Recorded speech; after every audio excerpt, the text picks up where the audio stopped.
Autopsy doctors of Reddit. What was the biggest revelation you had to a person's death after you carried out the procedure? Assisted with a post-mortem when I was a student.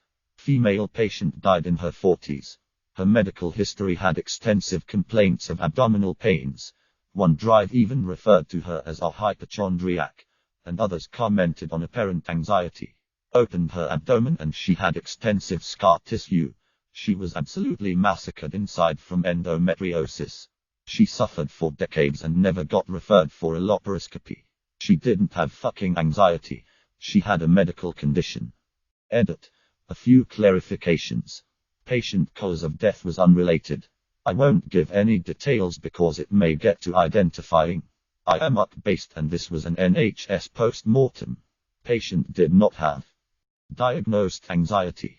DRS referred to her anxiety only in relation to her abdominal pain complaints. No other known history. Thank you for sharing your stories with me and others. I will take the time to read every one. When my parents were in medical school, they attended an autopsy of a patient who had died in a car accident. Autopsy revealed that apparently this guy had survived a chest shot in Vietnam years ago that the surgeons / medics left in rather than perform risky surgery. The accident had migrated the bullet to his heart and was ruled the cause of death. Not mine, but a doctor I used to work with. Back when he was in school, he would do his cadaver labs really late at night. Too many people during the day. One time it was really late. Around 2 am.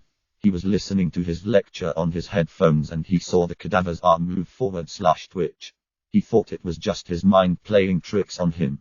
Then he saw it again. Proceeded to run away in a panic. He told a few of his classmates what happened but nobody believed him. Next day they had a group cadaver lab with the same cadaver. The arm twitched yet again. The professor did some digging and it turns out the patient's pacemaker was still fully functional and occasionally fired, causing the arm twitch. He was so relieved. He thought there was a zombie in there. I may be late to the party, but I finally have a good story to tell.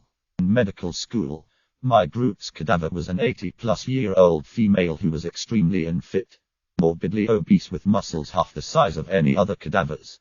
Her pectoral muscles were paper thin.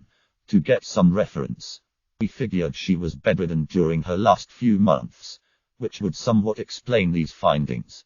When we started our neurology unit and began to dissect the infratemporal fossa, I discovered a small metal pellet under the skin behind her right ear.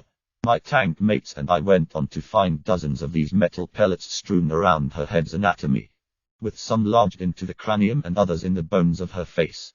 We contacted her living relatives to get some clarification and they ended up revealing that when this lady and her brother were children, they said she was 8 years old. They were playing with an old decorative rifle that the family had mounted above the fireplace. Long story short, the brother accidentally discharged the rifle into the girl's face. The aftermath was this lady was blind and wheelchair bound for the rest of her life, and the pellets weren't all removed. It was an interesting dissection with that information from then on, but a sobering moment in reminding our class that our cadavers are humans with their own struggles and rich lives. If you're considering donating your body to science, please know that we don't take the responsibility lightly and a million thanks aren't enough. I have more stories if anyone is curious. Edit. I should add that her granddaughter made a point of saying this lady did not hold a grudge on her brother, and they lived full lives on happy terms. My friend once cremated a lady and when they pulled the table out there were 3 sets of forceps sitting there. Most likely she died in surgery, but I always thought it was crazy those were left in, and whatever metal they're made of clearly has a higher melting point than cremation temps. My friend had to do an autopsy on a baby. The dad claimed she died after rolling off a couch. My friend found that the kid was slammed against a hard surface multiple times. Dad eventually admitted he hit the baby against the wall after she wouldn't stop crying. My friend had to quit that job cause it was so taxing mentally. While in medical school, we had to observe an autopsy and could assist. One of the lectures was to observe for head trauma. You do this by hitting the skull with a hard object, scissor or the like. The hollow sound is normal but or dull, Sound indicates trauma. One of the other students did this exam and found a dull sound. The coroner had not yet himself examined the person and was very surprised, as he had not been informed by the police of head trauma.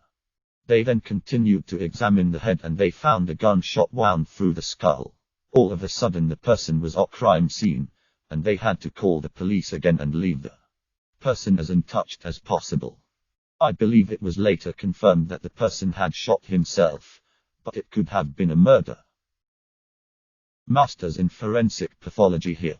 You'd be surprised to know the number of people that have life-threatening issues that never went diagnosed and that they didn't die from.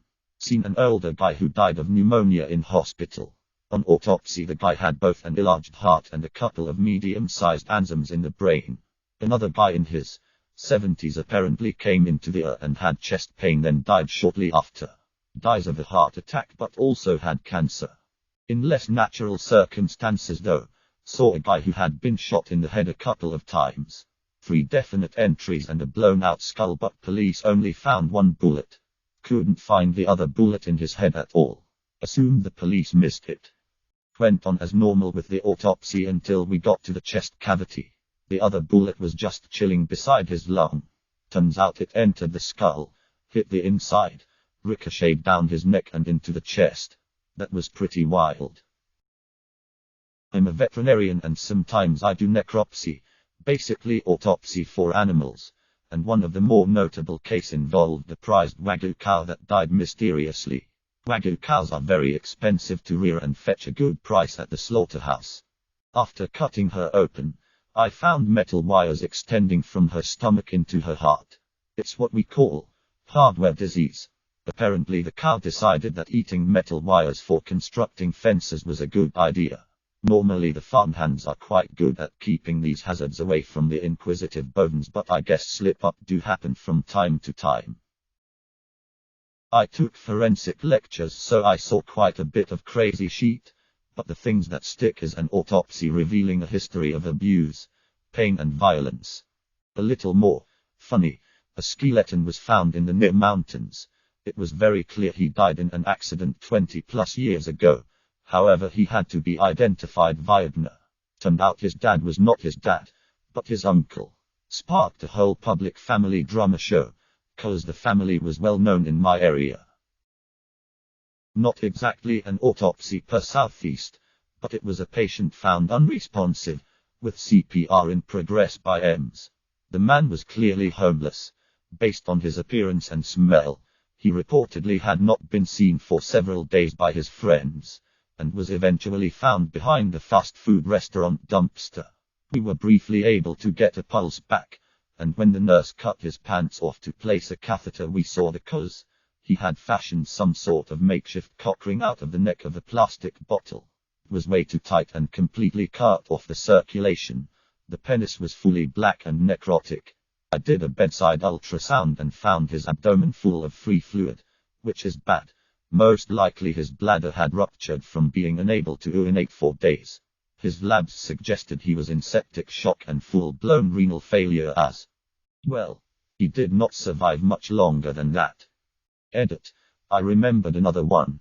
In my final year of training we had a cadaver lab to practice advanced airway management techniques, e.g. difficult intubation, cricothyroidotomy, etc. While I was helping an intern do a basic intubation, she commented the tube wouldn't pass. I think she has some kind of growth or mass in her airway.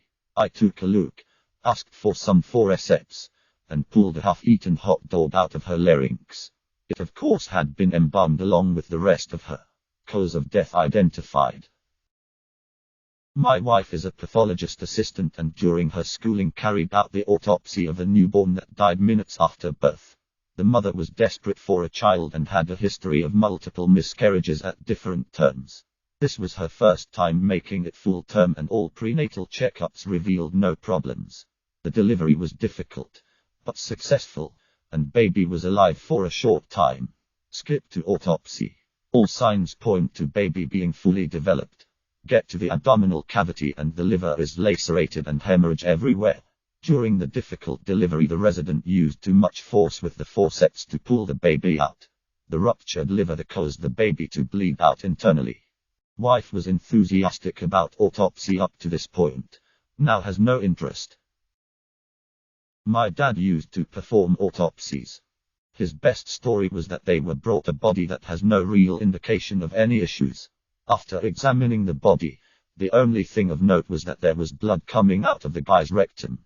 They begin the autopsy and the guy's organs are completely liquefied and the body cavity is filled with lead shot. It became apparent really quickly that someone had shoved a shotgun up his ass and pulled the trigger. This was in the 70s and I still have to wonder what this guy did to piss someone off enough to get a shotgun up his ass. Sheep farmer. I have to know how to do a necropsy for when something dies to know if it's something that could spread. Had a ewe fall over dead after losing a ton of weight and after treating her for everything under the sun. She would gasp for air and struggle to breathe, but antibiotics, steroids and anti-inflammatory drugs didn't touch it.